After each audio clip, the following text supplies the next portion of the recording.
So we make all different types of surgical instruments, but the one we're making at the moment is a retractor.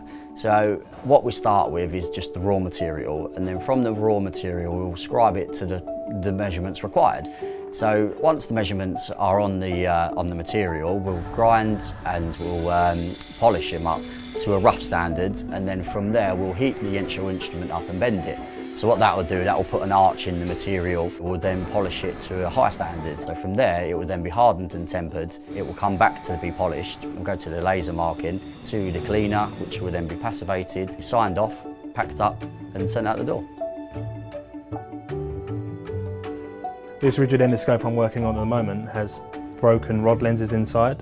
For the most part, even though the surgeons are very experienced using these equipment, they have no idea of the fragile glass that's inside. So these are often easily broken, and the outer shafts are often easily dented when handled. So at the moment with this scope I'm going to change the glass rod lenses, clean everything up and bring the image back to manufacturer's specification. Firstly, I'd dismantle the endoscope and take it down to its bare bones. I would then take out the existing fibres, take out the old tubing, and then I'd reapply new tubing set to length, and then I'd also reapply new fiberglass. I would then sterilise it, and then it would then go in the oven and be left to dry.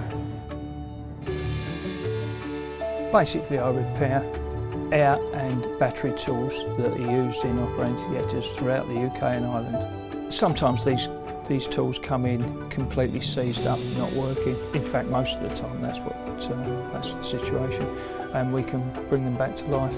This tool came in here, it got quite a lot of water inside it from the sterilisation, and that's not good for all type of power tools. This needs to be stripped down, cleaned out, serviced and repaired.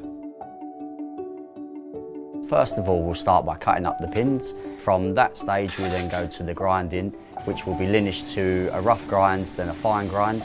And from the fine grind, it will leave burrs and burns on the pins. So from there, we'll go to a Scotch bite and essentially take off the burrs and the burns from the pins. And then from there, we'll polish the pins to a high standard. And then they'll go from the polishing to the cleaning, and then it will be passivated and then packed up and sent to the customer.